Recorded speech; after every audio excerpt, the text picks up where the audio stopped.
Oh, this is a really good one. Ladies and gentlemen, ghouls, goblins, greasy little sex gremlins, things that go bump in the night and wear business casual during the day. It's your old Uncle Rossi back with another YouTube video. Today, I felt like being a masochist, and for the 13-year-olds on this app, a masochist is someone who enjoys his own pain. Today, you're gonna laugh at my pain by way of watching me choose between one band at a time. We're doing like a desert island sort of thing, where I went to Instagram recently, and I asked all of my followers, all right, I need you to pit two bands against each other. This band or that band. You're on a desert island, you can never listen to one again, you only get this one. Which one do you pick? And naturally, all of my Instagram followers also happen to be my family, friends, and TikTok followers. So they know me very well. They ended up choosing a lot of bands that are gonna be a little bit tough for me, but we're gonna have some fun. I figured to shake the shit up a little bit and put it on the rocks. What we're gonna do, instead of just choosing, oh, like would I rather listen to this band or this band, we're also gonna create some sort of scenario where these bands have to like physically fight each other, like in an octagon, or in an arena, or in like an ancient Roman style Colosseum where Marcus Aurelius, the philosopher king, looks down upon them and says, you know, whatever the fuck Marcus Aurelius would say. I feel like I should know what Marcus Aurelius would say. I have his fucking books riddled throughout my messy bedroom. It's okay. Now, those of you who have seen my stupid face and other parts of the rest of my stupid body before know that the two bands that I have immortalized in my flesh forever and evermore are Greta Van Fleet and Ghost. Greta Van Fleet and Ghost are two of my favorite bands, so naturally, I got a shit ton of submissions when I asked this question for Greta Van Fleet versus Ghost. Don't mind the laptop stickers, I'm just a man-child. GVF versus Ghost, man. Greta Van Fleet's like one of my favorite bands. I owe the fact that I started playing guitar to them. I'm gonna go with Ghost. Now I have rationale behind this. I'm taking Ghost in the physical fight and on the desert island if I have like a little Walkman or a set of headphones or something else that's outdated and belongs on a desert island that isn't just a pair of AirPods, because you don't get Wi-Fi out on a desert island. I can't imagine. Actually, you know what? Between Greta Van Fleet and Ghost, I think I'd have Wi-Fi on a desert island. That's what I would have. But I'll tell you why I'm going Ghost. I'm going Ghost because they just have a bigger discography. Like, they just have more music. I feel like I've tired out Greta Van Fleet's smaller discography more so than I've tired out Ghost's larger discography. Very simple. Greta Van Fleet has less music. I've listened to more Greta Van Fleet over the past 6 years. I've known about each band for about the same amount of time. So I think I'd get tired of Greta Van Fleet really fast. Also, not for nothing, I understand I've spent a lot of time trying to sound like Josh Kiska of Greta Van Fleet, but I can only imagine if I'm listening to Josh Kiska's voice all the time on a desert island, I think I'd have some bigger fish to fry, and the bigger fish to fry would be that Josh's voice would annoy the shit out of me. Not that it annoys me right now, but it would. I'm taking Ghost on the desert island, 100%. They just have way more I mean, it's incredible music either way, but they just have way more music, man. And then as far as the fight goes, I'm taking Ghost 900 times out of 900, mostly because if you go to a Ghost show, there's like at least 20 people on stage. Greta Van Fleet has 4. They have 4. I'm taking Ghost, especially the live Ghost, because realistically speaking, on the track, you never know how many members are in Ghost. If you throw in a fucking Ghost track on your headphones, eventually you're gonna catch like there's a little flute somewhere, and there's a guitar solo somewhere, and there's like 4 different guitar tracks that are coming from 4 different guitar players, which means they have strength in numbers, which means they are tearing Greta Van Fleet to shreds and posting their skulls on what are they, what's the spears, wooden spears. Why did I take so much time to think about that? Ghost all day. All right, let's see what else we got. All right, we got a good one. Okay, Lauren came in hot with Nickelback versus Creed, the two meme bands of the 2010s and 2020s. I'm taking Nickelback. Not because I'm a contrarianist asshole, more because I just like Nickelback. I think the whole joke of hating because like, I don't know if anybody has ever heard about this, where the whole I hate Nickelback meme, it became a meme for the sake of becoming a meme. Someone just said on like Reddit one time, I hate Nickelback, screw Nickelback, and it just became like the biggest meme of all time. And it kind of ruined Chad Kroeger's life temporarily, as far as I'm concerned. Please don't quote me on that. I don't think that's the case. I'm sure Chad Kroeger's fine with all the rock star money. By rock star, I mean rock star by Nickelback, not rock star as in he is a rock star, but it's rock star by Nick. Fuck off, okay? You know what I'm talking about. Also, I've just never laughed at a Creed meme. Ever. Like, they'll never be funny. Ever. and there's 19,275,442 of them at any given time on any given app in any given sector of a niche of a social media page. The Creed jokes have never been funny. The music's not bad, it's not, but I'm taking Nickelback. I'm through with standing in lines, the clubs I've never been in. And that's for the desert island. That's for the desert island. I think I'm taking Creed in the fight. Why? Because they have God on their side, obviously. And whether you think that dude happens to be a factor or not is completely up to you. I'm gonna leave that up to the reader here. But I'm taking Creed in the fight. I'm pretty sure Scott Stapp is also in, like, fantastic physical condition. Can we get a graphic of Scott Stapp, please? Please. Graphic, Scott Stapp. Graphic! Okay, here he is. Okay, maybe I was wrong. I don't know. I have no idea. I'm pointing at the air right now. There's nothing. Why am I lying to you? Okay, we are moving right along. Same band. 70s Queen versus 80s Queen. Music and fight to the death, I'm taking 70s Queen. They just rock harder. They're 10 years younger, give or take, you know, anywhere from 5 to 10 years younger. I'm taking 70s Queen every single day. That's where, like, most of their best music came from, like Bohemian Rhapsody, and all of their biggest songs are from this, not all of their biggest songs, a lot of the songs that you know, that I know you know, are from the 70s. 70s Queen for the music all day, and they're 10 years younger, so they're probably tearing their future selves to bits, and therefore changing the future. They'll probably have this hubris throughout the 70s leading into the 80s, thinking that since 80s Queen time traveled and they beat the wheels off of them, they're smart enough not to time travel back and fight the 70s versions of themselves. But inevitably, considering the TVA and the whole timeline, yeah, I watched Loki, what's up? Inevitably, 70s Queen who ends up being 80s Queen 10 years later is going to die by the hand of 70s Queen. So it's gotta be 70s Queen no matter what. Thank you so much. On to the next one. Pink Floyd versus Eric Clapton. For music, all right, are we talking about Eric Clapton the person or Eric Clapton the solo project? Because they're two different, they're the exact same thing, really. If I'm taking every band that Eric Clapton has ever been in, i.e. Cream, Eric Clapton. It's Derek and the Dominoes, isn't it? Sure, Derek and the Dominoes.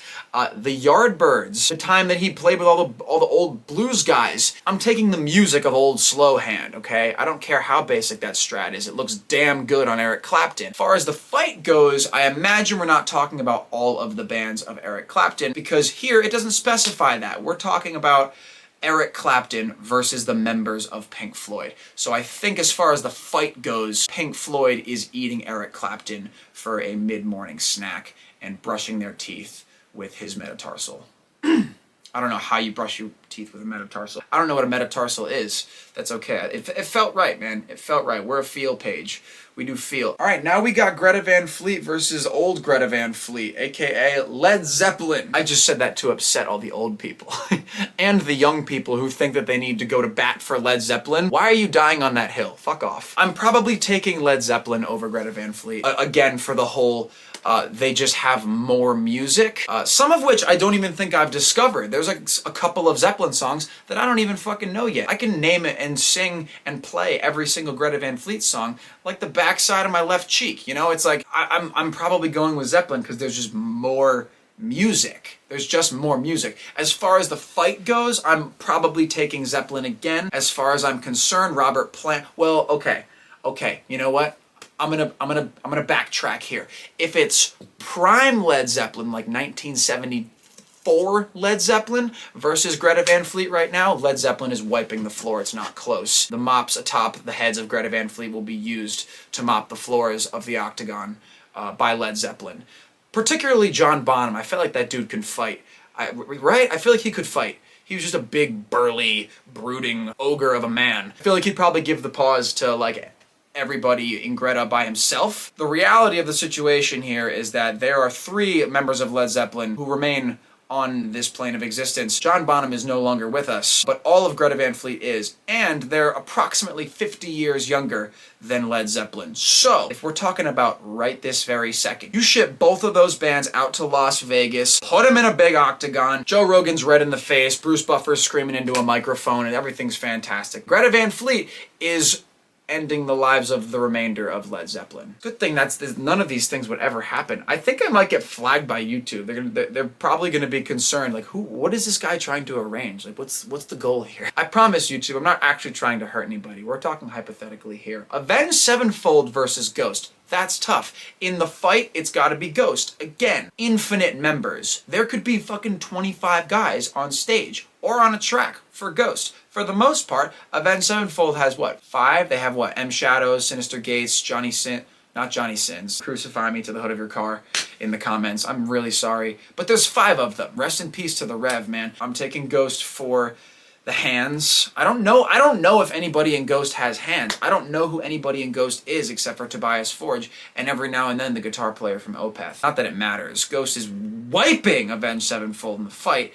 I think music-wise, that's hard, man. I think I listen to more Ghost. Historically in my life, I think I've spent more time on Avenged Sevenfold. When I was on like that Rock Band 2 swag in middle school, like hanging out with my boys, eating like Dominoes and playing Almost Easy on Expert, a very ironic name. It's not a very easy song to play, especially not on real instruments. Certainly not on Rock Band instruments either.